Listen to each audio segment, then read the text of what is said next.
Boa noite a todos. É uma grande satisfação estar de volta aqui em Araçatuba, no evento do Cosmos, né? Estive aqui ano passado, já conhecia de nome o evento e ainda não tinha participado. E realmente gostei muito do que eu vi aqui ano passado, né? E estamos de volta, agradeço o convite novamente. Esperamos que seja o convite de muitos. Sempre que quiserem contar comigo, a gente está aí. Esse tema das estações do ano é um tema aparentemente comum, né? Mas nós vamos perceber que é um tema que traz muitas controvérsias, muitos erros de conceitos, né? Erros conceituais para o nosso dia a dia. Inclusive, erros conceituais sobre esse tema na mídia, que é muito comum. Tá? Citar como um exemplo, no dia 21 de junho, nós tivemos aí a nossa entrada oficial para o hemisfério sul do inverno, e todos os telejornais aí transmitiram essa informação, com a entrada, o horário e tudo mais. E um dos telejornais, um dos mais famosos aí, não convém citar qual foi, mas é o mais assistido por todos, já devem saber qual seja, né? No principal canal de TV nosso aberto, a apresentadora lá falando sobre o tempo, já aproveitou na noite anterior, que seria a entrada da nossa estação de inverno, falou sobre esse tema. E ela disse a seguinte frase: amanhã, às 8 da manhã, tal, entrada oficial do inverno para o nosso país, para o Brasil, para todo o hemisfério sul. E o inverno é o solstício de inverno, que é o momento em que a Terra está mais distante do Sol, por isso que vai estar muito frio. Bom, aí já tem o primeiro erro conceitual que a gente vai ver depois. Na mesma frase, ela coloca que o frio vai estar intenso, então devido a essa distância da Terra em relação ao Sol, que será maior agora nosso inverno. E continuando na mesma matéria, ela coloca, porém, amanhã também ocorre a entrada do verão para o hemisfério norte, onde este ano o verão será muito intenso, o calor será mais intenso no hemisfério norte do que os anos anteriores. Dá para a gente perceber, mesmo sem conhecimento técnico nenhum, que se você falar que a Terra está distante do Sol, está entrando no inverno, para o hemisfério sul, mas o hemisfério norte vai ter um verão intenso. Fica meio contraditório, né, essa frase. Então são esses erros conceituais muito comuns no dia a dia, né? Dentro de escolas, com professores, muitas vezes ensinando dessa maneira, que nós vamos tentar desmistificar algumas coisas aqui. Tá? Então, olha só. Primeiro,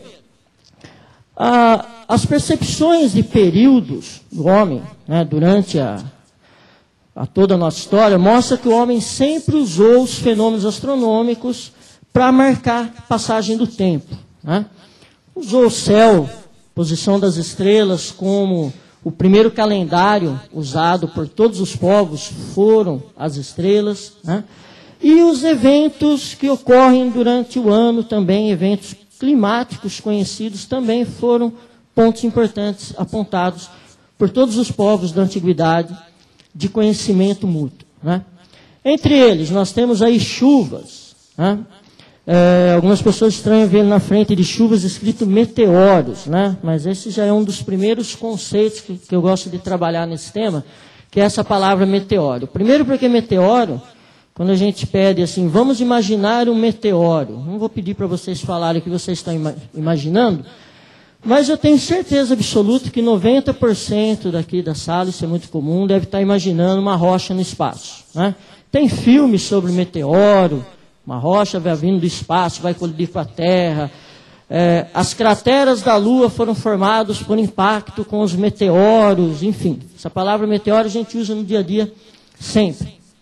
Porém, meteoro, se a gente pegar lá o dicionário, na língua portuguesa, e olhar o que significa meteoro, vocês vão ver que meteoro significa qualquer fenômeno atmosférico.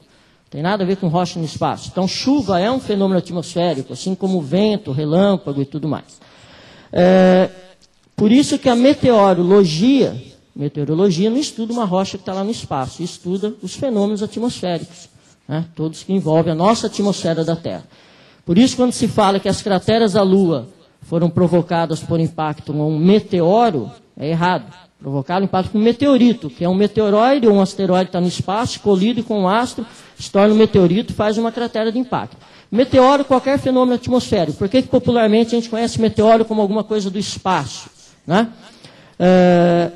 Primeiro porque tudo que a gente vê ocorrendo na atmosfera, chamado de meteoro, quando a gente fala de chuvas de meteoros, como o Marco Antônio disse aqui antes sobre cometas, né? Quando acontece chuva de meteoros, geralmente estão relacionados a partículas de cometas que estão entrando na nossa atmosfera. Então é um fenômeno atmosférico o meteoro, né? Mas ficou popularmente conhecido como meteoro, algo somente de uma rocha no espaço, não um fenômeno atmosférico. Então esse é o primeiro ponto para a gente tirar, né? Esse ponto é meio chato de tirar, porque sempre depois que eu termino a palestra, vem alguém e fala para mim, pô, professor, isso é chato, hein?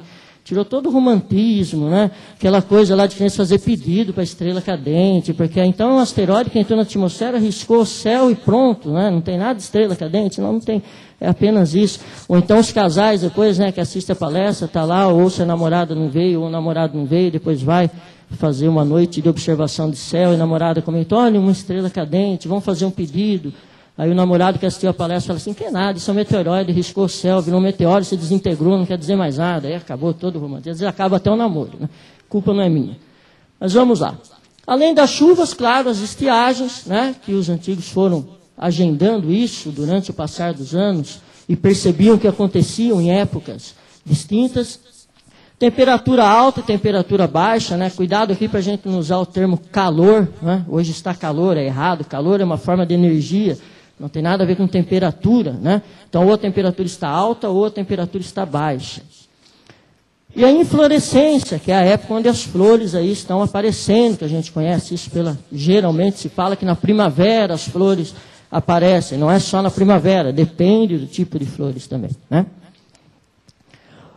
Diante de todos esses fatos que a humanidade foram percebendo, então era necessário dividir isso em épocas distintas, assim como nós temos calendários, né, com meses, semanas e dias, o ser humano foi percebendo essa necessidade, então, de se dividir isso. Por que isso?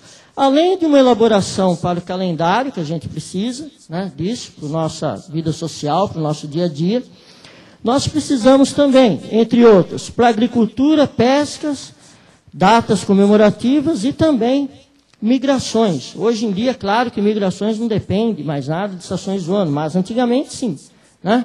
Por exemplo, você tem que atravessar um determinado rio, um determinado ponto que na época não tinha ponte, não tinha nada, e você sabia que numa determinada época do ano aquilo tudo iria congelar e você conseguiria passar. Fora aquela época do ano, você não conseguiria transitar por aquele ponto para migrar para um outro local, né? Então, era importante conhecer qual época que eu poderia migrar, qual época que não. Isso tem a ver com as estações do ano também, conhecendo esses fenômenos, tá? Um dos grandes mitos, né? O primeiro deles, que é o mais comum, que eu já citei aqui agora no início, né? Que é um erro conceitual que está na mídia, está nas escolas, inclusive em alguns livros, infelizmente, né? Que é a seguinte frase: é verão quando a Terra está próxima do Sol, inverno quando a Terra está distante do Sol. Claro, a gente sabe que a órbita da Terra não é circular, é uma elipse, né? Uma elipse é um círculo achatado. Então, claro que tem horas que ela está um pouco mais próxima do Sol, em alguns momentos um pouco mais distante. Mas esse mais próximo e mais distante não consegue elevar a temperatura do nosso planeta nem sequer a meio grau de diferença no ponto que ela está mais próximo do Sol e no ponto que ela está mais distante. Então, a distância da Terra em relação ao Sol não influencia, não é isso que provoca as estações do ano em nosso planeta, tá? Tanto é que é bem simples a gente pensar, né? Se no hemisfério norte é uma estação lá nesse momento, nós temos o verão para o hemisfério norte e o inverno para o hemisfério sul. Então, nós sabemos que as estações do ano são invertidas para cada hemisfério. Se elas são invertidas, a distância não pode influenciar. Se a distância influenciasse, se no dia 21 de junho é inverno para o hemisfério sul e está relacionado à distância, então eu posso dizer que no dia 21 de junho também deveria ser inverno para o hemisfério norte. Aí tudo bem, então é a distância da Terra em relação ao Sol que está influenciando. Mas se isso não ocorre, nós sabemos desde a época da escola que a gente estuda que as estações são invertidas para cada hemisfério, tem que ter um outro fator que está provocando estações do ano. E não tem nada a ver com a distância da Terra. O periélio da Terra, que é o ponto que ela está mais próximo do Sol, ocorre no dia 3 de janeiro. E o afélio, que é o ponto de maior distância, no dia 4 de julho. Tá? Isso em termos orbitais. Então, para nós, a gente fala, mas olha lá, professor, ó, dia 3 de janeiro nós estamos no verão aqui. Então, o nosso verão aqui é porque a Terra está mais próximo do Sol, já que o verão entra lá para o dia 21, 22 de dezembro, oficialmente para nós. Então, 3 de janeiro a Terra está mais próximo do Sol, por isso que nós estamos no verão. Não, lógico que não. Não podemos esquecer que lá na Europa, nos Estados Unidos, todo o hemisfério norte, né, está em pleno inverno, caindo neve. Só assistir filme de Natal, de Papai Noel. Ninguém nunca viu Papai Noel de sunga, óculos de sol indo para a praia. Né? Que está 40 graus aqui dia 25 de dezembro e Papai Noel está sempre com roupas adequadas ao inverno, já que a história começou lá em cima, né, no nosso hemisfério norte. Então isso fica bem claro. O que acontece é o seguinte, há uma inclinação no nosso eixo de rotação, uma inclinação, um eixo imaginário do nosso planeta, onde a Terra faz seu movimento de rotação em torno desse eixo imaginário, que nós chamamos de eixo de rotação da Terra, que a gente vê em qualquer globo da Terra que vocês já pegaram, já viram, vocês já viram que o globo não está perpendicular, ele está um pouquinho inclinado. Essa pequena inclinação do eixo de rotação da Terra é que é importante destacar. Tá? Então, olha só. Nós temos ali um desenho da Terra com uma linha escura ali que é a eclíptica. A eclíptica é a órbita da Terra, é o plano onde a Terra está girando em torno do Sol. Tá? Então, chamado de eclíptica. Nós temos o polo sul celeste, polo norte celeste, que nada mais é do que você projetar o eixo de rotação da Terra, imaginariamente, na esfera celeste, você vai ter dois pontos distintos, polo sul celeste e polo norte celeste, pontos imaginários. E o equador celeste, que está ali em vermelho, que nada mais é do que a gente pegar a linha do equador da Terra, projetar isso na esfera celeste, nós vamos ter uma linha imaginária chamada de equador celeste. Então a gente está pegando todos os pontos que nós temos da Terra, transferindo isso com um globo, como se tivesse um globo, uma esfera celeste à nossa volta. Tá? Então a gente tem esses pontos na esfera celeste também. E fica claro que vê que o eixo de rotação da Terra está inclinado em relação ao plano da sua órbita, ó, nossa eclíptica, certo? Então olha só, nós temos lá em cima, que nós temos a entrada do outono, do inverno, da primavera e do verão. E a gente percebe ali que a inclinação do eixo de rotação da Terra está sempre igual. Ela não vai mudar. Se ela está desse jeito aqui, a Terra vai girar dessa maneira, vai ficar assim. Eu já vi em escolas, às vezes, professores pegarem o globo da Terra, ele está nessa posição, a hora que gira aqui, ele continua nessa posição. Então o eixo, parece que o eixo mexeu junto, e não é assim. O eixo tem que girar fixo, né? Não pode girar diferentemente disso. Então aquele desenho lá em cima mostra para nós, em qualquer época do ano, ali não importa se é verão ou hemisfério norte ou hemisfério sul, mas a posição das estações são sempre sequenciais. Tanto para o hemisfério norte e hemisfério sul, vai no verão, depois outono, verão, outono, inverno, primavera, volta para o verão. Isso acontece, a sequência é a mesma para os dois hemisférios. Apesar de ser invertida, mas a sequência é a mesma. Tá?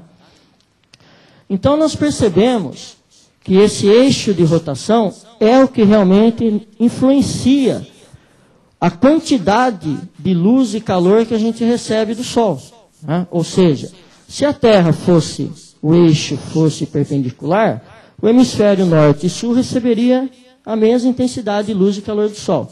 Tá? Então nós não teríamos essa diferença de estações do ano para os dois hemisférios, ou seja, não seriam invertidas, seriam a mesma para os dois. Mas essa inclinação do eixo, que fica bem visível nesses dois desenhos, né, o do lado esquerdo ali abaixo, nós temos o hemisfério norte acima e o sul abaixo, a gente vê pela linha do equador ali que o hemisfério norte vai receber muito maior a intensidade de luz e calor do Sol do que o hemisfério sul. Então fica claro entender porque que quando é verão no norte, é inverno para nós no sul. Do lado direito ali do desenho, nós já temos o hemisfério sul mais voltado para onde está o Sol. Então a linha do equador, veja que está um pouco mais elevada. Então o hemisfério sul agora é quem recebe maior intensidade de luz e calor do Sol do que o norte. Então nós vamos ter o verão para nós no sul e o inverno para o norte. As estações intermediárias de outono e de primavera é exatamente quando mais ou menos ali a posição do Sol em relação a essa inclinação do eixo da Terra está coincidindo com os dois hemisférios. Então nós temos essa temperatura um pouco mais equilibrada nos dois hemisférios em termos de temperatura alta ou temperatura baixa. Lembrando uma coisa, quanto mais afastado da linha do Equador a gente tiver, tá, para cidades mais a latitude sul, mais a latitude norte, esse efeito das estações do ano é muito mais sensível, muito mais sentido. Temperatura alta e baixa, a diferença da temperatura alta e baixa vai ser maior. Se nós estivéssemos morando em cidades próximos à linha do Equador, tá? Essa diferença de temperatura é muito pouco sentido. Até então, para algumas cidades aí, né, o pessoal que mora próximo à linha do Equador, não se fala muito em estações do ano. Não tem muito sentido falar em estações do ano, verão, outono, primavera, inverno, porque eles não sentem muita diferença de temperatura. Tá? O que eles sentem mais é a época da chuva e a época de estiagem. Então, eles dividem mais ou menos o ano assim, vai começar a época da chuva ou vai começar a época da estiagem. Não tem muito essa diferenciação entre as 4 estações do ano. Quanto mais afastado a gente tiver, então aí sim a gente percebe mais. A gente pode ir próximo também? A gente pode ir mais um? Olha só, aqui nós temos a posição do Sol, então, nos equinócios e solstícios, ou seja, equinócio são as estações intermediárias, tá? Primavera e outono, esse equi aí vem de equilíbrio, então o dia e a noite é mais ou menos o mesmo período, então nós temos aí as temperaturas mais ou menos equilibradas. Solstício, que ocorre no dia 21 de junho e 22 de dezembro, em média, né? Tem uma variaçãozinha aí, depende se é no bissexto ou não, são os chamados solstícios. Solstício vem da antiguidade, esse nome é um pouco estranho, mas quer dizer sol estacionário. Tá? Ou seja, os antigos percebiam o movimento do Sol ao nascer ou ao pôr do Sol, que ele não está sempre no mesmo ponto, havia uma variação, e tinha um determinado ponto que ele ia variando mais ao norte, depois ele volta, passa novamente pelos equinócios, vai mais ao sul, para novamente, volta. Então, nesses 2 pontos onde ele para a sua trajetória e começa a retornar, são chamados solstícios, ou seja, Sol estacionário. Então, são os solstícios de inverno e de verão. Dia 21 de junho, então, tem o solstício de verão para o hemisfério norte e o dia 22 de dezembro, verão para o hemisfério sul. Tá? Um outro mito, já falando do nascer e do pôr do sol. É comum a gente dizer, qual o ponto cardeal que o sol nasce? Né? Todo mundo sabe que o ponto cardeal que o sol nasce é o leste e o ponto cardeal que o sol se põe é o oeste. Né? Aquela velha regrinha de se fazer na escola, que a gente aprendia muito, né? O braço direito a leste, não sei se vocês lembram disso, né? Braço direito a leste, esquerdo a oeste, à frente eu vou ter o norte, atrás eu vou ter o sul. Isso é válido sempre, né? Só tem que tomar cuidado que uma vez num curso prático estava fazendo isso, claro, eu fiquei de frente pro público, aí eu estava braço direito a leste, e por coincidência era o leste, era num local aberto, então a gente tinha o leste, braço direito. Aí tem uma pessoa do público que estava voltado para mim, mas o meu braço esquerdo está a leste, e agora? É só virar, né? Então a gente vira, põe o braço, não vai virar o ponto cardeal do outro lado, tem que virar o seu corpo a leste para essa regrinha ser válida. Então isso daí é muito comum. Qual que é o mito disso? Né? Onde está o mito dessa história que o Sol nasce no ponto cardeal leste? É a questão de quais dias que o Sol realmente nasce exatamente no ponto cardeal leste, que eu posso pegar o nascer do Sol e falar, olha, aqui é o leste geográfico meu oficial, se eu ver o Sol nascer. Pode ser qualquer dia do ano isso? Né? Então vamos ver. O Sol nasce sim no ponto cardeal leste, se põe no ponto cardeal oeste. Porém, só 2 dias no ano. Tá? Somente 2 dias no ano que o Sol, se você vê ele nascer, se tem horizonte livre, nasceu. Se estiver dentro desses 2 dias, você pode afirmar exatamente que ali é o leste. Ou, se estiver vendo o pôr do Sol nesses 2 dias, ali é o oeste. Quais são esses 2 dias? Os equinócios, a entrada da primavera e do outono. Onde o Sol está exatamente sobre, nascendo a leste e se pondo a oeste. Fora disso, o que vai acontecer? Olha só, se nós estivermos num campo aberto, né? Está desenhadinho na cerquinha ali algumas setinhas com o fundo lá, o Sol lá na linha do horizonte. Então, olha só. O do meio está marcado os equinócios. Então, no dia 21 de setembro, 22, 23 de setembro, e no dia 22 a 23 de março, nós temos os 2 equinócios. Primavera e outono, invertidos para os 2 hemisférios. Então, quando o Sol nascer exatamente nesses 2 dias, eu tenho o meu equinócio. Aqui, na verdade, nós estamos vendo o pôr do Sol, né? Que está o oeste ali. Então, quando o Sol se pôr, eu tenho meus equinócios nesses 2 dias. Fora isso, o que vai acontecer? A gente vai perceber ali, ó, que ele vai um pouco mais para a esquerda, num dos solstícios, depois vai mais para a direita em outro solstício. Se você for pegar a marcação de um solstício a outro solstício, quanto isso dá de graus na linha do horizonte? Se a inclinação do eixo de rotação da Terra é de 23,5 graus em relação a uma perpendicular ao plano da sua órbita, 23,5 mais 23,5 dá 47 graus. Por quê? Essa variação na posição do Sol que a gente percebe ali mais ao norte ou mais ao sul, tá? Quando a gente olha a partir do leste ou a partir do oeste, essa declinação é causada devido à inclinação do eixo de rotação da Terra durante a translação da Terra em torno do Sol. Então ele vai variar ali, ó, a partir do equinócio, 23,5 graus ao sul, a partir do equinócio, 23,5 graus ao norte. Então o Sol vai ficar fazendo isso aqui o ano todo. E ele só passa exatamente ali nos equinócios, tá? Para a gente ver ali a oeste, o Sol se pondo exatamente a oeste, duas tardes do ano. Tá? Então, fora isso, ele não está no ponto cardial. Como a gente tenta corrigir esse conceito? A gente tenta corrigir da seguinte maneira: o Sol nasce no quadrante leste e se põe no quadrante oeste. Então, você não está definindo um ponto. Se eu falar que o Sol nasce a leste, eu preciso definir qual dia do ano que o Sol nasce a leste. E não falar que o ano todo ele nasce a leste. Qual o problema para isso no dia a dia? Vários. Por exemplo, se um engenheiro quer construir uma casa, o cliente dele pede para que ele projete essa casa com a janela do quarto dele exatamente onde o Sol nasce. Ele quer abrir a janela de manhã e ver o Sol nascendo.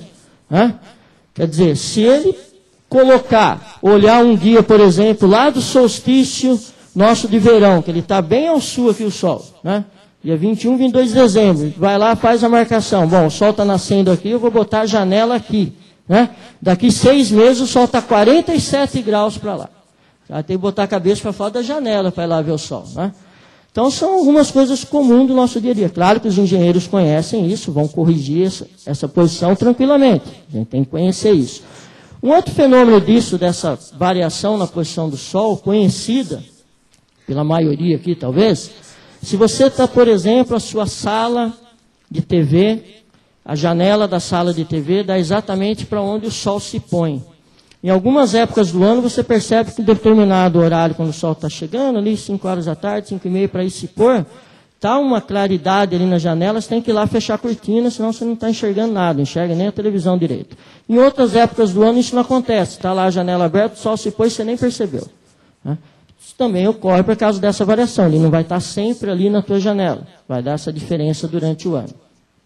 Então, são dois fenômenos. Se você estiver numa cidade, quiser tentar comprovar se você não tem um horizonte aberto como se estiver no campo, o que a gente pode fazer é pegar alguns referenciais, como prédios e outras coisas, e começar a observar essas datas e essa variação. Onde é que o Sol está sumindo em determinadas horas do dia, vocês vão perceber isso, mesma coisa. Mesmo que o horizonte não seja livre, você consegue perceber. Só tem que ser um pouco paciente, Você vai perceber o fenômeno todo durante um ano. Então, você vai ter que observar isso durante o ano todo para perceber realmente esses 47 graus de diferença. Tá? Uma curiosidade até agora. Nós estamos falando, a gente já falou, dia 21 de junho entrou qual estação do ano mesmo para nós? Inverno. Nós estamos no inverno, certo? No Brasil estamos no inverno. Todo mundo concorda? Só no inverno? Estranha essa pergunta, Só no inverno no Brasil? Por que só no inverno? O que divide a Terra em duas partes? A linha do Equador, certo? Bora lá, vamos voltar na geografia lá do ensino fundamental da escola. A Terra é dividida pela linha do Equador.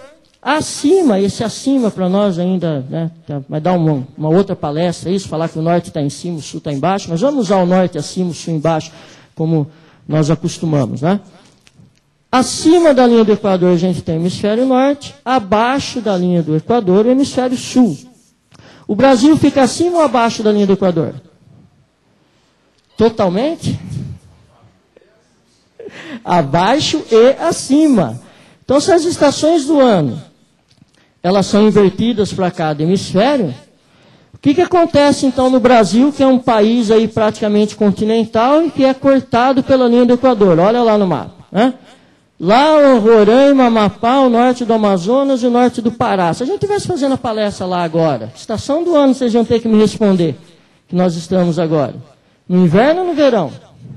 No verão.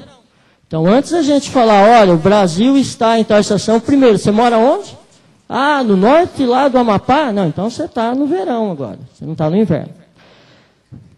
É um erro conceitual isso. Não é um erro conceitual isso. Porque o Brasil só tem uma estação do ano oficial. Tá? Não existe duas estações do ano oficiais. Eu brinquei com você dizendo qual estação nós estamos. Ó, deveria ter duas. Se a gente for pegar corretamente todos os detalhes de como são os hemisférios divididos, se é a linha do Equador que divide, a gente deveria ter duas estações oficiais. Mas nós não temos. Então, qual nós usamos? A estação de maior porção territorial, que é o sul. Já que toda aquela parte do norte, que está acima da linha do Equador, ocorre exatamente aquilo que a gente falou. As estações do ano lá não são tão sensíveis assim. Então, para eles, é estiagem e chuva. Não tem muita diferença de verão, outono, inverno e primavera. Então, a gente pode, sim, usar uma única estação oficial para o nosso país. Mas é claro que se você pega lá na escola, né, principalmente para professores, está ensinando geografia e vai falar das estações do ano, aí tem que falar que no hemisfério norte é o verão e aqui agora é o inverno. Aí se tiver, né, o tal do Joãozinho na sala de aula que levanta a mão, professora, por que nós estamos no hemisfério norte, você está falando que é inverno? Aí complica tudo.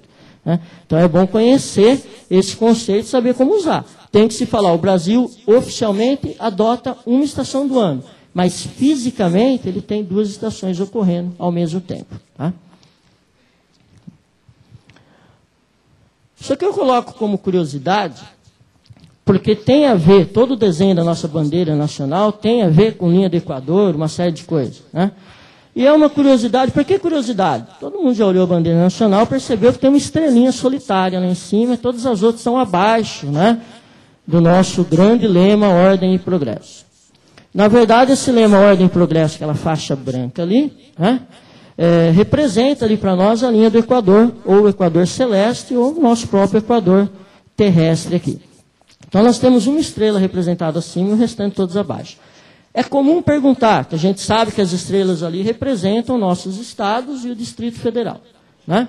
Então, é comum a gente perguntar qual estado ou Distrito Federal representa essa estrela que está solitária acima do Equador.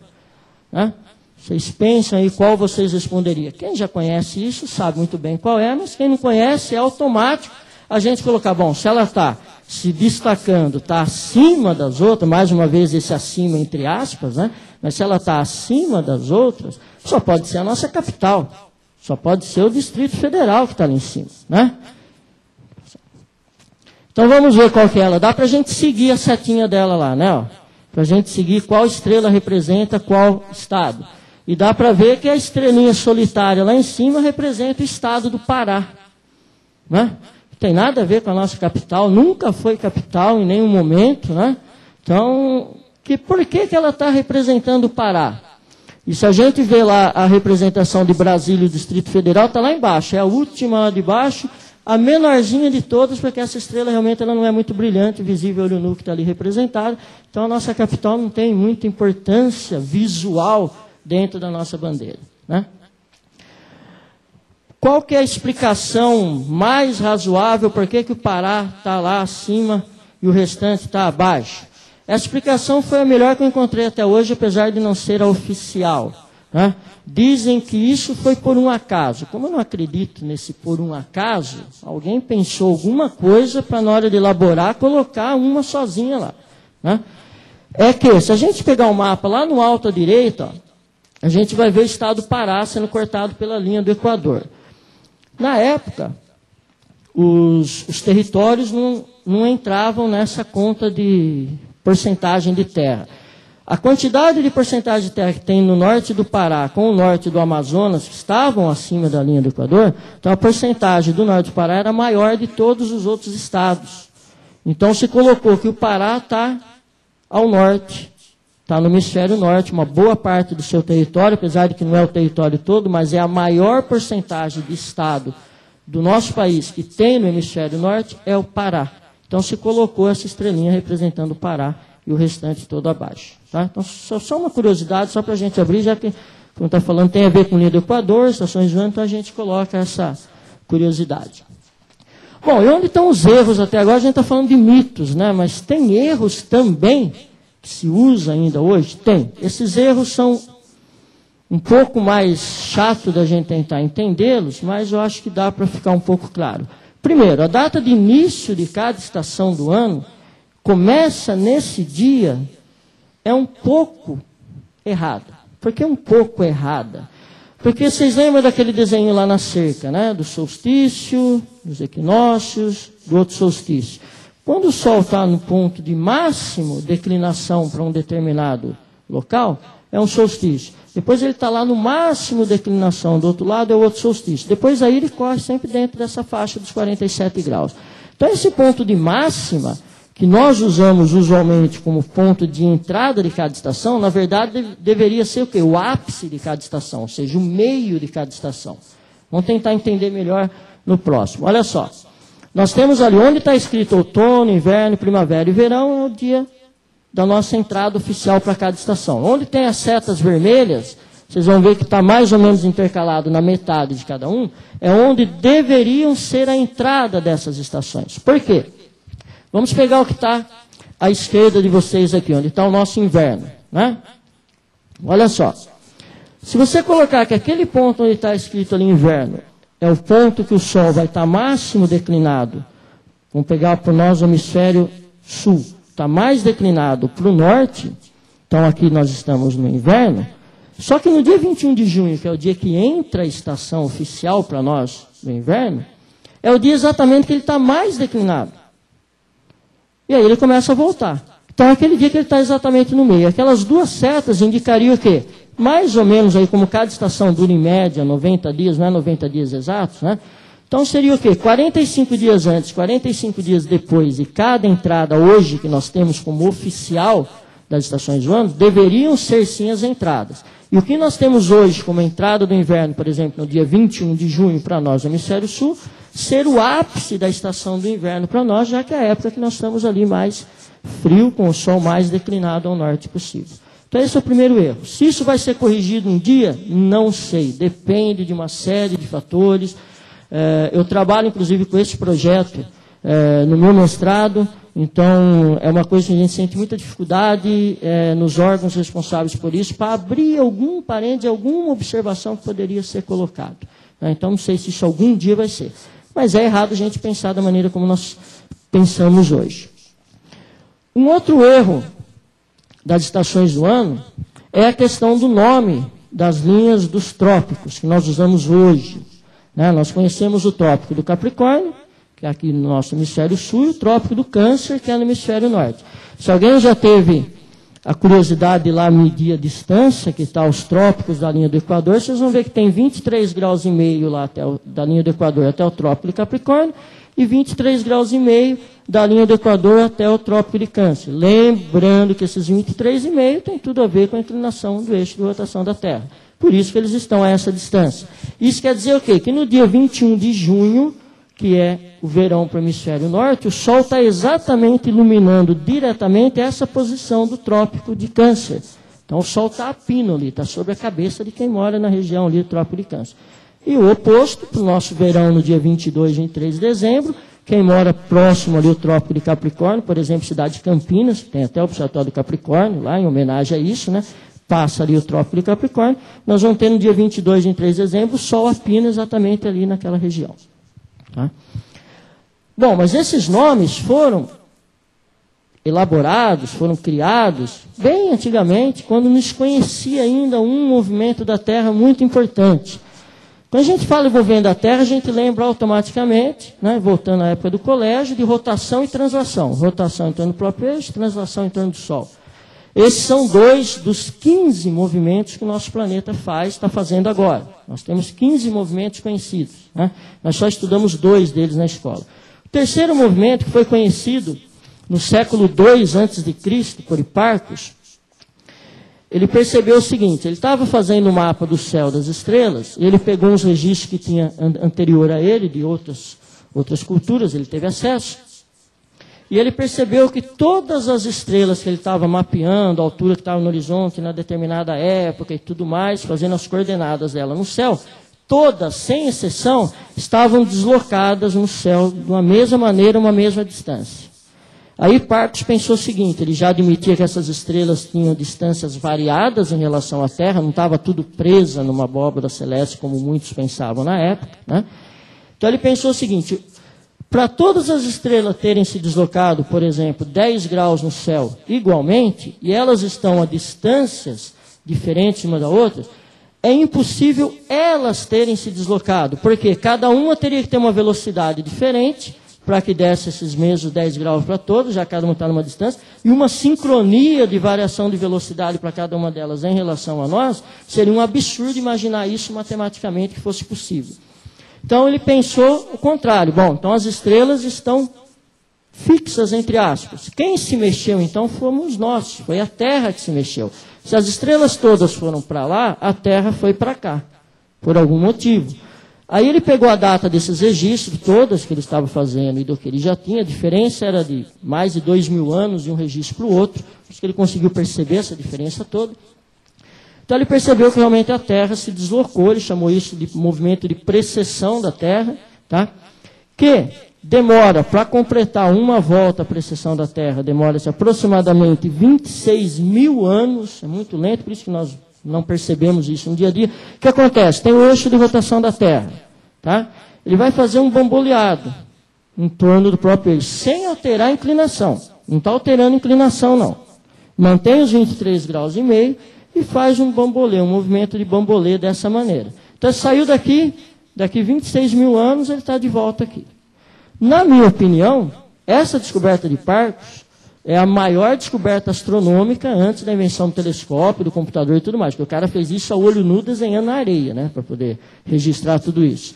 Então, sem registro de computador, sem jogar isso, sem ter um telescópio para observar, o cara deduzir que a Terra, isso no século II a.C., que muitos pensavam que a Terra era até achatada, né, não era nem redonda ainda. Então, ele percebeu um movimento, admitir que a Terra fez isso, tinha um eixo de rotação e tudo mais, é uma coisa fantástica. Né? Bom, o que acontece? Ali está o desenho do que ocorre na nossa precessão, mantendo os 23 graus e meio, sem alterar, que a gente faz precessão, a pessoa pensa que está fazendo isso aqui, o eixo. Não, está fixo, não precisa se preocupar não, que o eixo não está balançando não. Então, isso demora 26.000 anos em média. O que acontece com isso em relação ao céu para nós? Tá? Se a gente pegar lá o eixo de rotação da Terra, projetar na esfera celeste num ponto específico hoje, nós temos, né, como eu já havia falado, polo sul celeste norte, polo sul celeste, polo celeste sul. Onde está embaixo aí desse gráfico, está marcado hoje, está indicando uma estrelinha ali que se chama Polaris. Em cima da estrela Polaris, exatamente hoje, tem o polo celeste norte, lá para o hemisfério norte. Né? Então daqui nós não enxergamos essa estrela Polaris. Nós estamos, como estamos abaixo da linha do Equador, muitas estrelas estão mais ao norte, a gente não consegue enxergar daqui e vice-versa. Né? Como os povos lá do alto da Europa, a parte mais norte da Europa, não conseguem enxergar, por exemplo, o nosso Cruzeiro do Sul. Né? Então o que acontece? Hoje ele está ali sobre Polaris. Vai sair de Polaris, vai demorar 26.000 anos, o eixo de rotação, como está fazendo isso, esse ponto imaginário no céu, que é a partir do eixo de rotação, vai descrever um círculo imaginário no céu também, que vai demorar os 26.000 anos. Então, vai passando por várias estrelas até que volta novamente, daqui 26.000 anos, está ali em Polaris. Isso, para o nosso dia a dia, representa o quê? O que representa é que os mapas celestes têm que ser corrigidos, pelo menos, a cada 50 anos.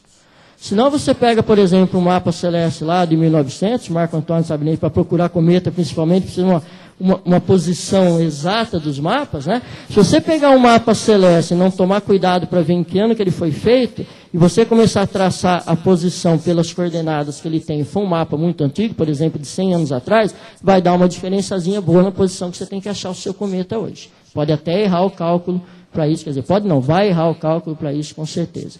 Então, os mapas são feitos, pelo menos, confeccionados a cada 50 anos. Esses mapas celestes já digitais, né, que a gente já tem acesso aí pela internet, a gente pode baixar, eles já são corrigidos automaticamente, eles não são refeitos, eles já corrigem o movimento de precessão da Terra automaticamente para o dia e a hora que você quer. Os que são cartográficos ali, que já estão impressos, eles são feitos geralmente a cada 50 anos. O último foi feito agora no ano 2000. Acho que é o 2000.0, né? Agora em 2050 ele é refeito novamente. Tá? Bom, o que isso traz para o nosso dia a dia? O que vai acontecer é que todo o céu hoje se deslocou Igualmente, desde quando surgiu lá, então, aquela ideia lá de dividir o céu em constelações e tudo mais. Lembrando que tudo isso aqui a gente está falando para explicar o porquê que o nome das linhas dos trópicos, Capricórnio e Câncer, não deveriam ser esses nomes hoje, tá? Só para não perder onde nós estamos com tudo isso daqui. Então, o que acontece? Se o céu todo deslocou desde a origem de quando lá, desde antes de Cristo, a gente está fazendo anotações do céu e vendo a posição do Sol em relação às constelações e tudo mais, isso já alterou, dentro desses 26 mil anos que demora o movimento de precessão da Terra, já se alterou mais de 30 graus no céu.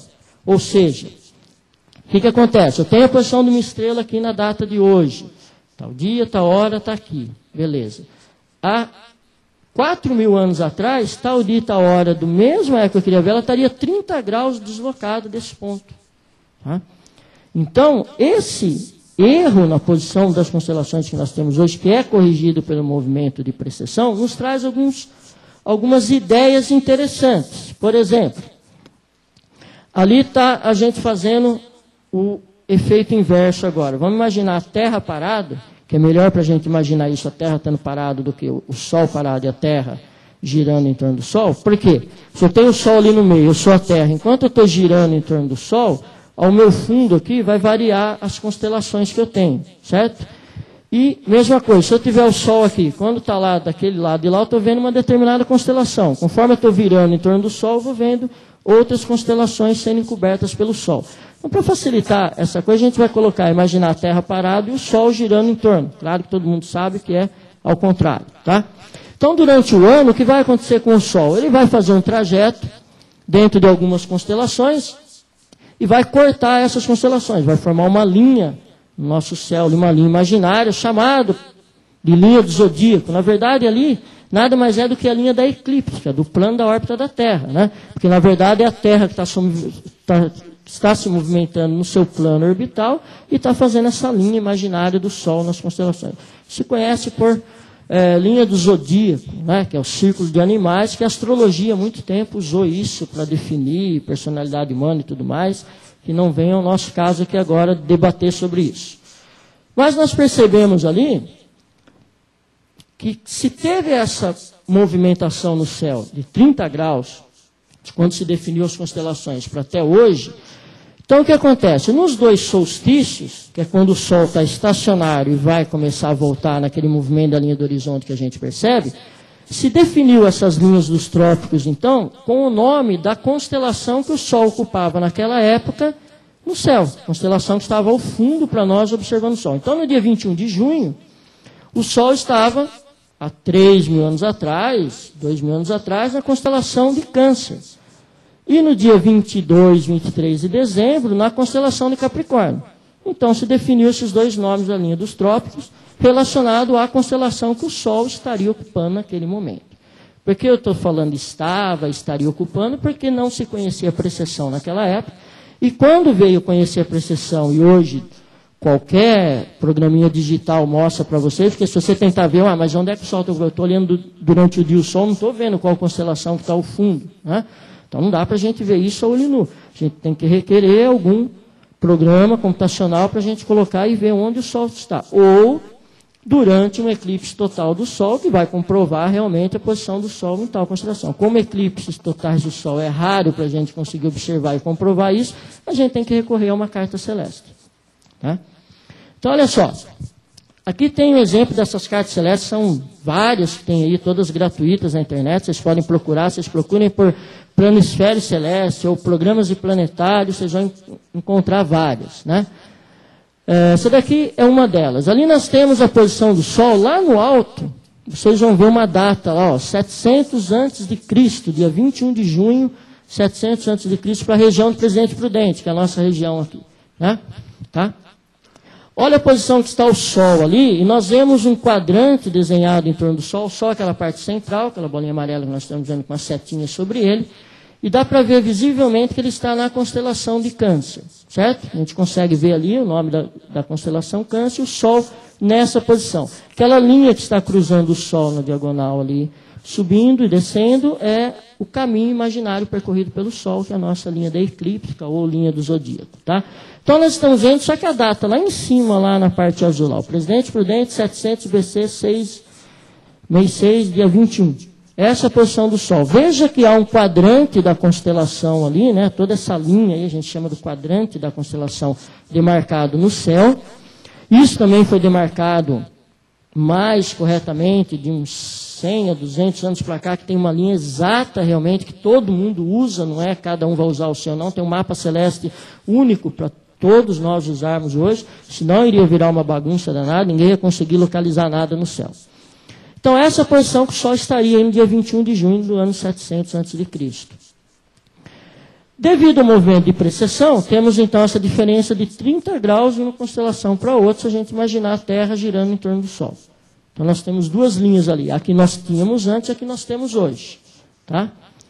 Então, olha só, voltando lá em cima, no rodapézinho lá em cima, lá, o Presidente Prudente, 2008, dia 21 de junho de 2008. Agora, já recente, temos astronômico de 26 mil anos, 2008 para cá, praticamente podemos dizer que é uma data atual.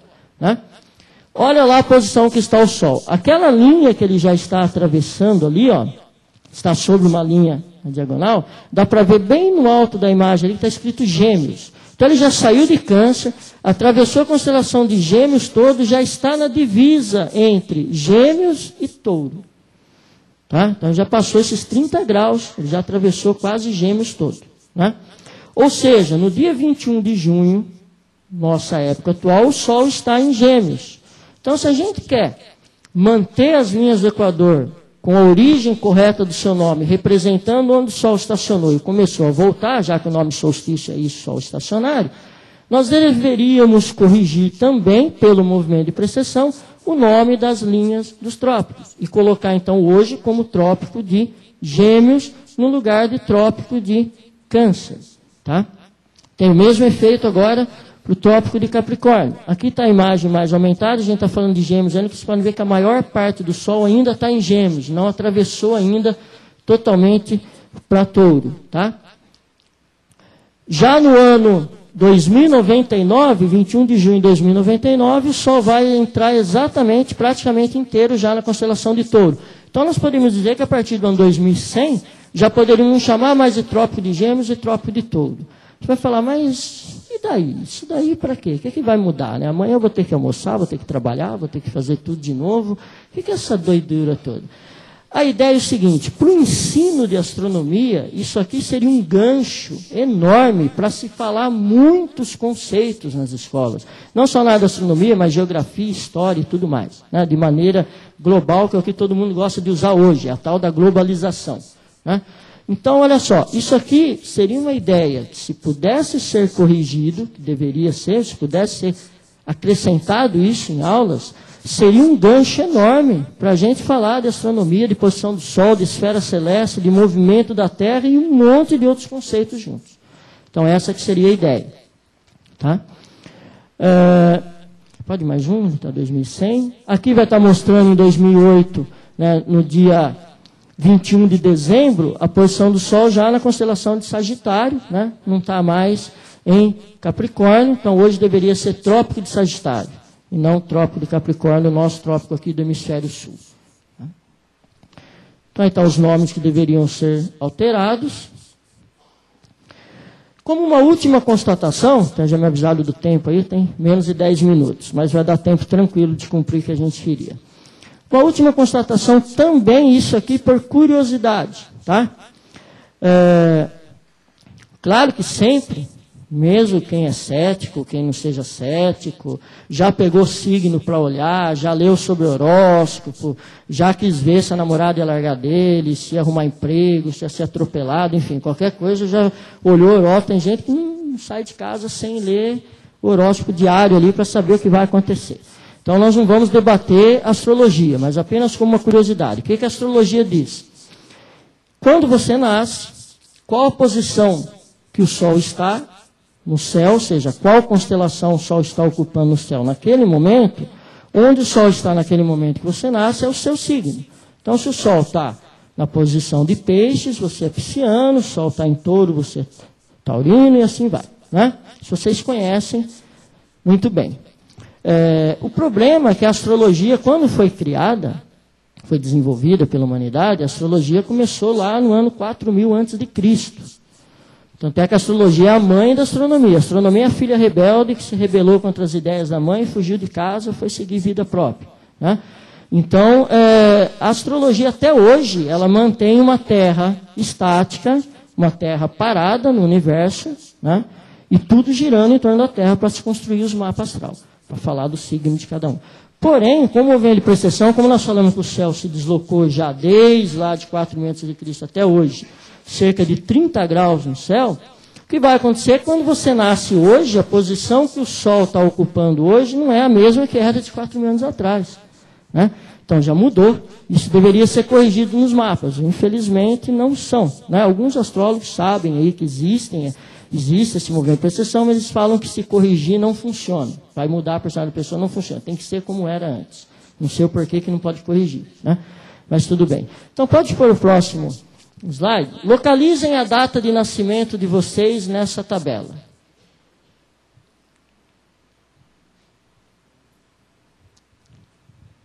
Essa tabela é a data atual onde o Sol se encontra no céu em cada constelação, já corrigido o movimento de precessão. Tá? Então, onde o Sol está passando hoje, então hoje que eu digo é de 50, 100 anos atrás. Então, todos que nasceram aqui estão dentro dessa tabela. Tá? Provavelmente, a maioria de vocês aí deve ter mudado de signo a partir de agora, né? Ou seja, vocês estão localizando a data de vocês que nasceram ali, né? Imaginava que era de um signo, agora está vendo que é de outro. Alguns podem não mudar. O que acontece com alguns que não mudam? Depende do tamanho que a constelação tem no céu. Algumas constelações excedem esses 30 graus no céu. Então, nem sempre alterou totalmente. Então, alguns, às vezes, continuam mantendo mesmo. Porém, quem nasceu entre 30 de novembro e 17 de dezembro? Tem alguém aqui que nasceu nessa data? Senhora? Parabéns, a senhora é uma Ofiucana. Nome estranho, né? Ofiuco é uma das constelações que o Sol atualmente cruza devido a esse movimento de precessão que a Terra faz. Algumas constelações aí mudaram sua posição e algumas delas hoje o Sol consegue cruzar. Uma delas, que ele não cruzava 4000 anos atrás, é a constelação de Ofiucos, que é um caçador de serpentes, se eu não me engano, dentro da mitologia, né? Então veja que isso daqui é hoje, isso aqui é um fato, não é teoria, não é nada. Qualquer programa de planisfério celeste mostra a posição do Sol atual e a gente pode ver. Então o movimento de precessão também nos traz isso para o nosso dia a dia, né? Ou seja, como eu falei no começo, que depois alguém me para e fala, pô, você é chato, tirou aquele romantismo da estrela cadente, do meteoro, fazer pedido, e além disso ainda mudou meu signo, né? Então, que coisa, poxa. Mas isso é um fato, apenas para uma curiosidade, nada contra quem aí acredita em astrologia e tudo mais, não é esse o tema, tá? Mas isso aqui é o fato nosso real que nós temos, tá? Quem quiser entrar em contato, tem meu e-mail aí, tudo mais. A gente vai estar aqui à disposição para algumas perguntas também. E após perguntas, quem quiser também perguntar mais alguma coisa aí em off, fiquem tranquilos. Obrigado pela atenção de todos e a paciência.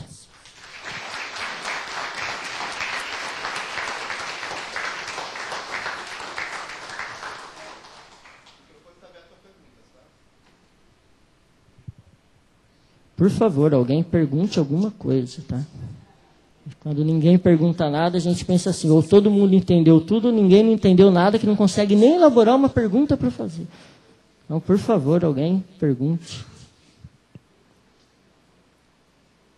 Nas estações, são período de... Cada estação tem um período de 30 dias, né? 90 dias. 90 dias.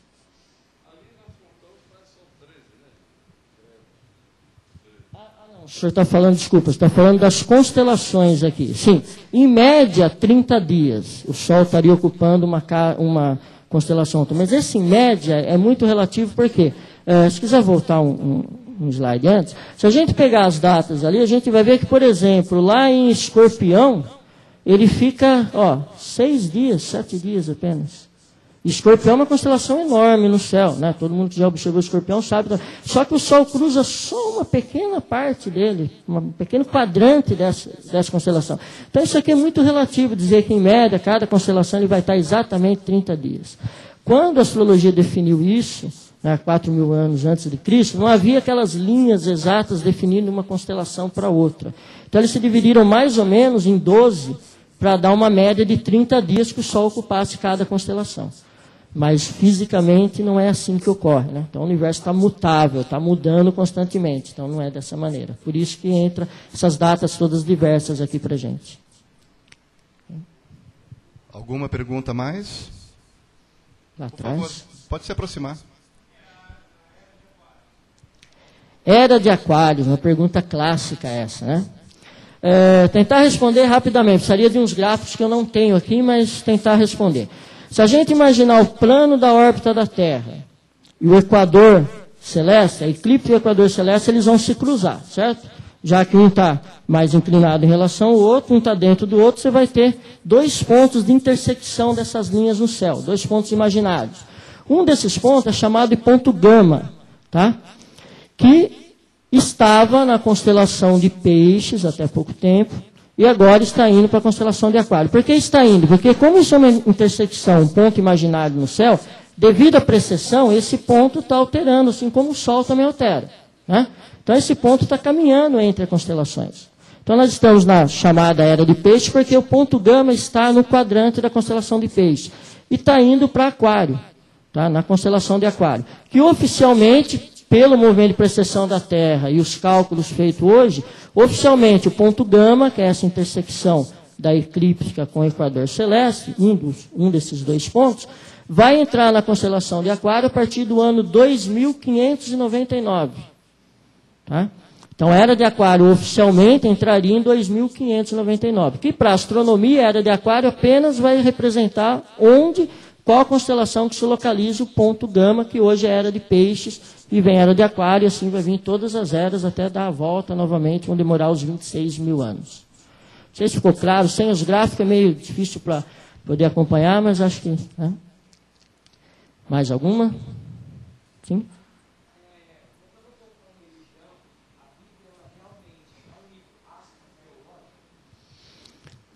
Uma pergunta delicada, dogmática e complexa, né? Eu prefiro te responder da seguinte maneira. Ela pode ser um livro interpretativo, tá? Depende de quem estiver lendo ele. Pode ser um livro de fé, pode ser um livro arqueológico, tá? Então eu acho que essa pergunta eu deixo para cada um de vocês mesmo responderem. Porque se eu for olhar, eu vou olhar com os meus olhos da minha formação. Você for olhar, você vai olhar de acordo com a tua formação. Né? Então, cada um pode enxergar ali coisas que outros não vão enxergar, devido à formação de cada um. Então, é uma pergunta que dá um congresso inteiro sobre isso para a gente debater. Mas é o tipo de debate que não vai levar a lugar algum, porque cada um vai continuar olhando com a sua mesma formação, com os seus mesmos olhares. Entende? Então, eu prefiro dizer dessa maneira do que tentar responder o que eu acharia disso. Certo?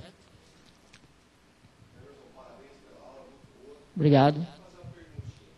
Essa variação do Sol, leste ao norte ou ao sul, 23, 35 graus para norte, 25 graus para sul, dando um deslocamento de 47 graus ao longo da linha do horizonte. Observado que foi o Equador. Quanto mais próximo da linha do Equador, sim. Quando você vai trabalhando com latitudes mais ao sul ou ao norte, esses valores teriam aumentando. Sim. Aumentando porque, se hipoteticamente você estiver sobre o Polo Norte, por exemplo, você só vai ver o Sol praticamente girar a tua volta e não ficar nascendo e se pondo. Então você tem, em épocas do ano, os 360 graus dessa variação do Sol. Realmente. Tá? Então, quanto mais próximo da linha do Equador a gente tiver, esses 47 graus é exato. Até aqui dentro da linha dos trópicos, a gente consegue trabalhar com uma variação próxima dos 47 graus. Mas aí, conforme você vai, aí essa acentuação não chega a ser logarítmica, mas vai aumentando de uma maneira grande. Porque você vai tendo a curvatura mais acentuada, já que o Equador é mais achatado, ele não é um círculo perfeito, a acentuação cresce nesse sentido. Tá? Mais alguma? Sim, Jana?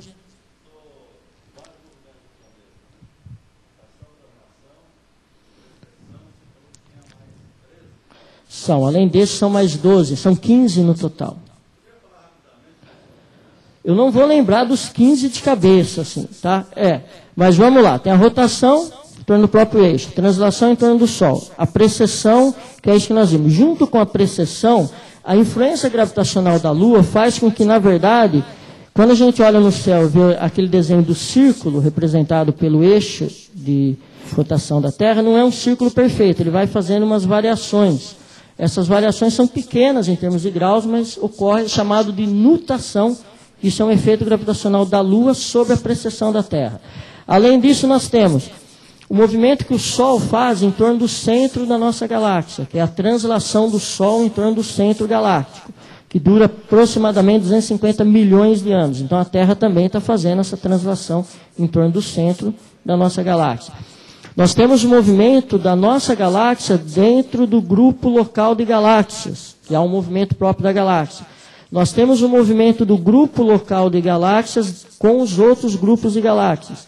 E por último, nós vamos ter aí a expansão do universo, que também a gente está acompanhando tudo. Então, não sei se eu falei 7 ou 8, mais ou menos, mas isso aí. Depois, os outros todos são movimentos que são bem menores, sentidos por gravidade de um corpo ou gravidade do outro, enfim, são movimentos menores. E sempre com durações aí muito grandes e que não são muito sentidos. Eu realmente não lembro dos 15 de cabeça, detalhar os 15, né? Eu vou lembrar desses 7 ou 8 mais, assim, que são os mais importantes e que mais a gente usa.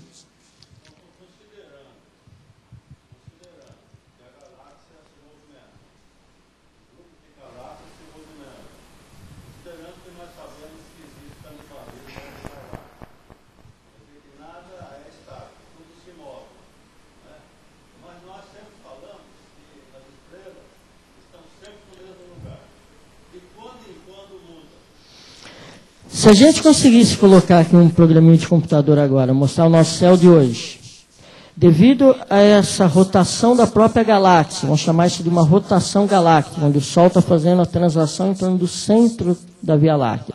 Se a gente colocasse, por exemplo, o desenho do Cruzeiro do Sul hoje aqui, numa posição bidimensional, né? Vamos esquecer dessa tridimensionalidade dele aí, da distância das estrelas, mas na posição bidimensional.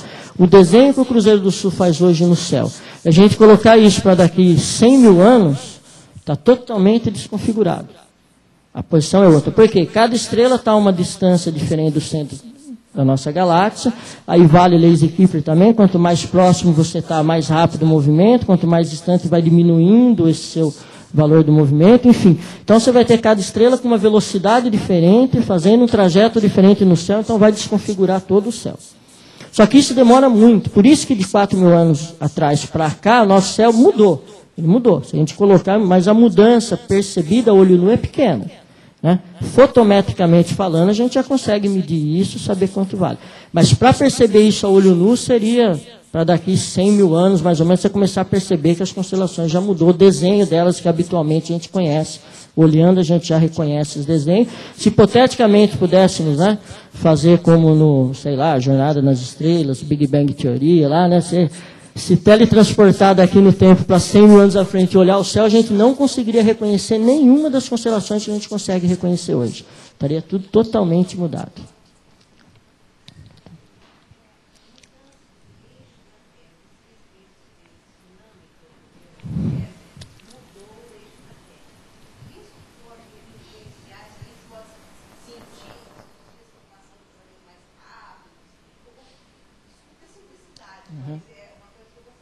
Não, é uma dúvida muito pertinente nos dias de hoje, até porque a mídia traz muito sobre isso, né? E às vezes eles falam 30 segundos desse e depois 40 minutos lá sobre o Planalto Central de Brasília, o que está acontecendo, né? E só falou 30 segundos, isso daí deixa a gente sem saber o que está acontecendo.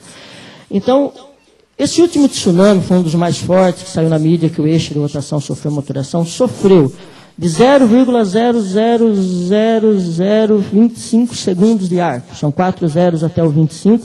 Isso quer dizer, se a gente for olhar isso, se eu não me engano, se a gente tivesse lá, aqui é o eixo de rotação da Terra. Quanto ele veio, parece que deu 1 metro, se eu não me engano, no máximo de diferença. Isso daí, em termos de estações do ano, temperatura e tudo mais na Terra, não causa absolutamente nada. Até porque, com o tempo, essa própria posição, devido a todos os 15 movimentos da Terra influenciando, ela tende a recuperar essa posição inicial. Tá? Isso é um efeito elástico do choque do tsunami com a superfície da Terra, e isso tende a ganhar novamente e voltar na posição inicial com o passar dos anos. A questão de que tudo isso está passando mais rápido, isso é meramente psicológico. Até porque, se a gente pensar em termos de rotação, a Terra, como quando se originou no Sistema Solar, 4,5 bilhões de anos atrás, o período de rotação da Terra era de mais ou menos 16 horas, era muito mais rápido. Né? Só um dia de 16 horas, a maioria ia gostar, né? Trabalhar só umas 4 horas, né? Passear mais uma vez, ser mais rápido. Hoje ela é de 24 horas, já aumentou. E ela tende a aumentar ainda mais com o passar dos anos. Esses anos são anos astronômicos, ou seja, um período muito grande, intervalo de tempo. Por que está acontecendo isso? A tendência é a Terra chegar com uma rotação de 30 horas, 32 horas, 35 horas. Se ao invés de trabalhar 8 horas por dia, trabalhar 14, né, e tudo mais. Vai ser ruim, né? Então é melhor viver agora. Por que acontece isso? O efeito das marés, que é o efeito gravitacional que a Lua exerce sobre a porção líquida da Terra, não só dos oceanos, mas o magma que tem a Terra, toda essa parte líquida da Terra, quando a gente fala que a maré sobe, a maré baixa, é meio errado. Na verdade, a água não sobe e abaixa, ela vai para um lado e vem para o outro. Ela sobe num lugar, mas abaixa no outro. Então ela não está subindo e descendo, ela está balançando, ela está indo para um lado e vindo para o outro. Então ela está fazendo isso aqui. Se a gente imaginar que tem uma superfície ali embaixo dos oceanos, que ela está atritando o tempo todo, como um freio a disco, por exemplo, num carro, né? Está ali atritando o tempo todo, ela está reduzindo essa rotação da Terra gradativamente. Então, na verdade, nossos dias estão ficando, em termos temporais, de tempo de horas para nós, muito maiores do que eram antigamente, e tem a tendência de se alongar isso mais ainda. Então, essa coisa de que está tudo passando mais rápido, isso é mera percepção psicológica, devido aí uma série, aí a psicologia tenta explicar melhor do que nós astrônomos aqui, né? Aí eles falam que é questão de percepção de informações, que a quantidade de informações é muito mais rápida e tudo muda muito mais rápido. Se aprendeu a mexer no computador hoje, não adianta mais nada sem saber mexer no tablet, no notebook, não sei o quê. Se aprendeu no tablet, já vem uma outra coisa, já joga aquilo fora e vai indo. Então é tudo rápido assim mesmo. Então isso daí faz com que a percepção do nosso tempo está reduzindo. Eu que agradeço.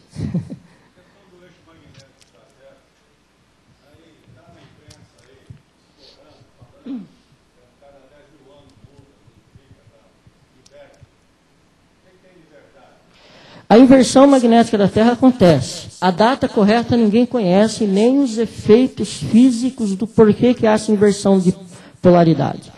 Mas ela acontece. Já houve e irão haver outras. Tanto é que não só acontece essa inversão, como a posição do eixo. O eixo ele balança muito mais, faz muito mais movimentos do que o nosso eixo imaginário de rotação físico. O eixo magnético, ele é regido pelos fenômenos que acontecem lá no núcleo do nosso planeta. Então, não conhecemos exatamente como esse núcleo ainda funciona, né, como que ele é gerado realmente, a gente tem uma leve entendimento sobre isso, mas o que faz ele inverter essa polaridade, o que faz, de quando em quando ocorre, por que ele mexe tanto, ele anda tanto, tanto é que as cartas magnéticas, se eu não me engano, são feitas de 5 em 5 anos. É isso, mas não sei se o Marco... A carta magnética, se eu não me engano, é de 5 em 5 anos. O Observatório Nacional faz isso. A gente pega, por exemplo, eu lembro que aqui para Presidente Prudente, no ano 2000, que tinha a carta magnética 2002, estava uma declinação, se eu não me engano, de 17 graus para o eixo magnético em relação, para o norte magnético em relação ao norte geográfico para nós. Aí depende da região que você está, essa declinação é maior ou menor, porque os eixos também, essas linhas imaginárias magnéticas fazem curvaturas totalmente acentuadas. Então depende da região que você está. Agora, o mecanismo que está funcionando ali, por que há inversão? Isso há. Quando vai ocorrer a próxima, por que ocorre? Se não é uma coisa periódica, exata, não conhecemos isso exatamente. Não muito. Eu acredito que assim, essas inversões traz algumas consequências. Por exemplo, uma das consequências que já se falou sobre isso, tem alguns pássaros, quando fazem migrações, eles utilizam essas linhas de campo, eles conseguem perceber essas linhas de campos magnéticos. Quando há inversões ou há mudanças, eles podem se perder nas migrações, de vez em quando aparecem aves num lugar onde nunca apareceu aquela espécie de ave lá, que eles estão totalmente perdidos. As tempestades magnéticas solares influenciam nesses campos também, então a gente não consegue prever essas tempestades magnéticas e como elas conseguem influenciar. Então tem aí N variáveis para se falar sobre isso. Então, para conhecer o mecanismo, ainda a gente está longe de conhecer e conseguir prever.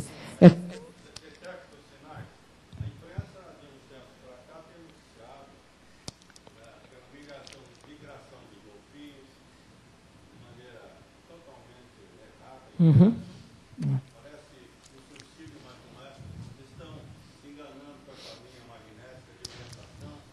Golfinhos, agora pinguins. Sim. Será que não seriam sinais?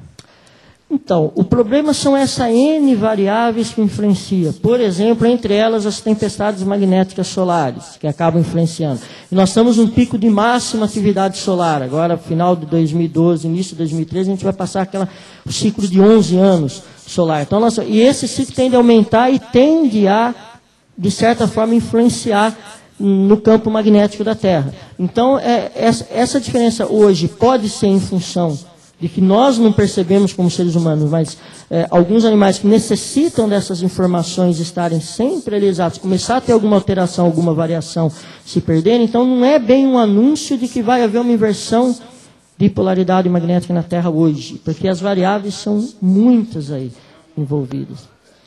Que a gente está passando por um processo de transformação planetária, a gente está, até porque não adianta... Não, sim, não que seja errado, o problema é conhecer e prever. A gente sabe que está tendo influência, está acontecendo. A própria atividade humana na Terra, esse monte de sinais eletromagnéticos que a gente tem aí, cinturão de satélites em torno de nós, emitindo sinais aí todo o tempo. Será que isso não pode influenciar também no campo magnético da Terra? A gente não sabemos ainda, porque o tempo que esses sinais estão influenciando, perto da história da Terra, é muito pequeno. Então, qual é essa verdadeira influência? Será que ela é imediata ou ela é para daqui 1000 anos? Então, ainda a gente desconhece muito esses fatores, né? Mas que tem influência, tem.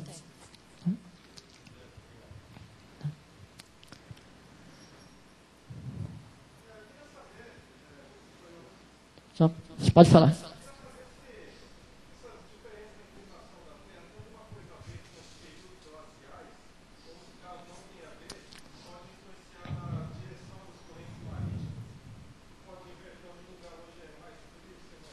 Uhum. É interessante sua pergunta, mas assim, a inclinação do eixo da Terra não tem a ver com isso, tá?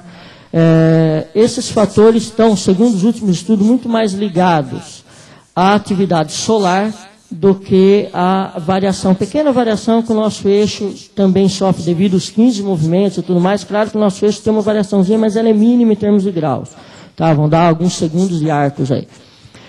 Acredita-se que esse ciclo que o Sol está entrando agora de 11 anos, já teve alguns ciclos que o Sol pulou esse ciclo. Inexplicavelmente, ele não teve essa máxima de atividade solar por um longo período, que são chamadas eras glaciais. Tem pequena era, grande era, depende. Então, essa influência do campo magnético solar, da atividade solar, é que influencia nas eras glaciais do nosso planeta. Mas aí não tem nada a ver com o eixo de rotação, pelo menos o que os últimos estudos indicam a isso. Tá? Então, nós estamos num momento aí de máxima atividade solar, e também essas eras glaciais é complicado de serem previstas, de se entender o mecanismo. Por que de repente o Sol para de ter atividade e fica quietinho, fica calmo por um longo período, depois ele volta a ter essa atividade? Também não dá para se prever isso ainda, não dá para se conhecer o mecanismo disso.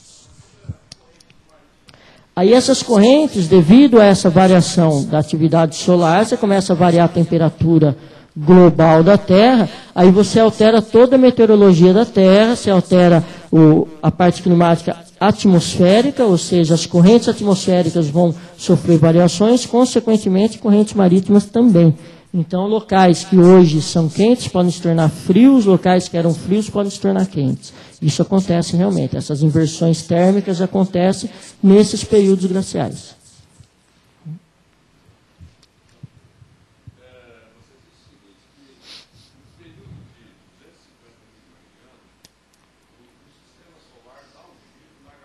Sim.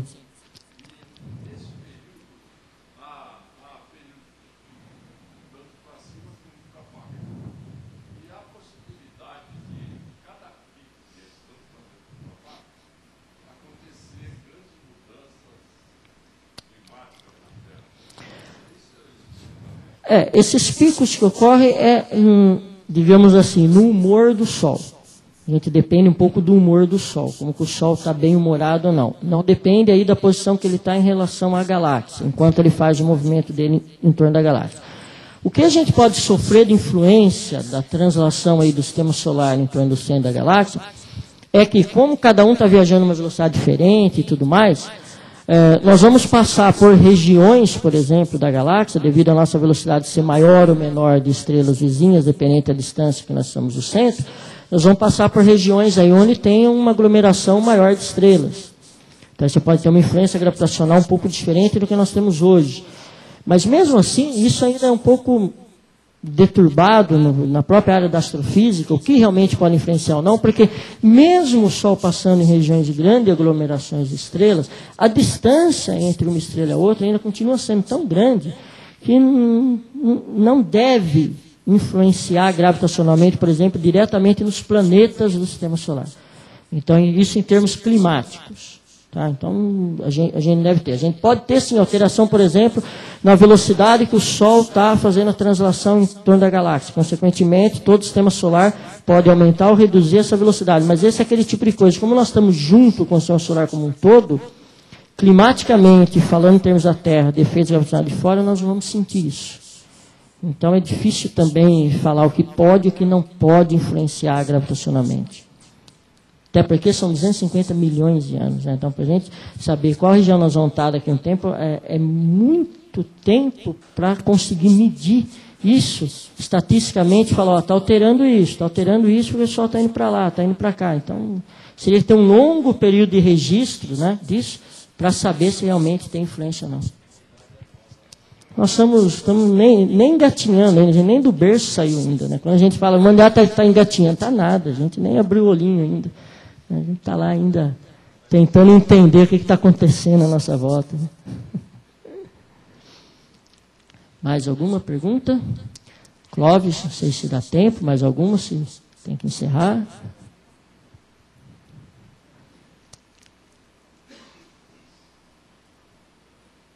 Mais alguma pergunta?